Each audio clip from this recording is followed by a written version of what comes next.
ગાંધીનગર મહાનગરપાલિકા દ્વારા ફાયર અને ઇમરજન્સી સર્વિસને લઈને એક મહત્વપૂર્ણ અને રાહતલક્ષી નિર્ણય લેવામાં આવ્યો છે।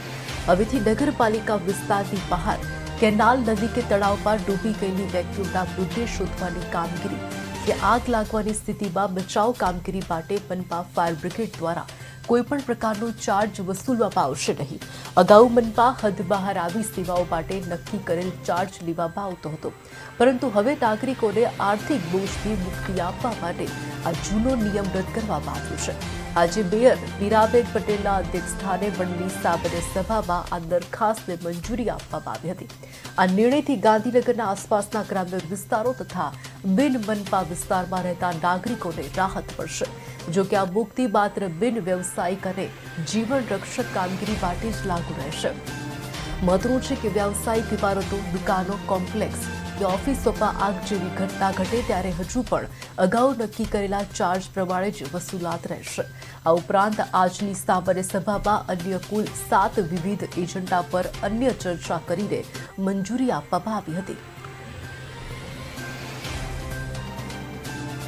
તેમાં સ્ટાફના વર્ગ 3ની ભરતી-બઢતીના નિયમો અને ફાયર બ્રિગેડના બચાવ કોલ એમ કુલ સહિત 7 મુદ્દાઓને મંજૂરી આપવામાં આવી છે।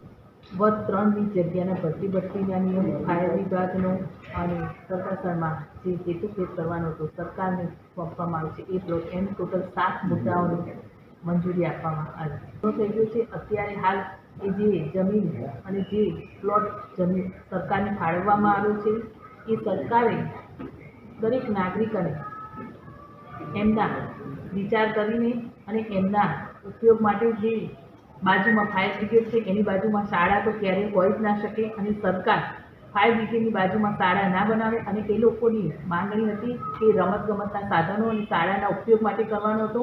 એને બદલીને અમે પણ મહાનગરપાલિકા કોર્પોરેશને એ લોકોની માંગણી છે એ અમે એમને આપવાનો નિર્ણય પણ કર્યો છે અને અમે લોકો એને વિચારણામાં તેમાં સ્ટાફના વર્ગ 3ની ભરતી-બઢતીના નિયમો અને ફાયર બ્રિગેડના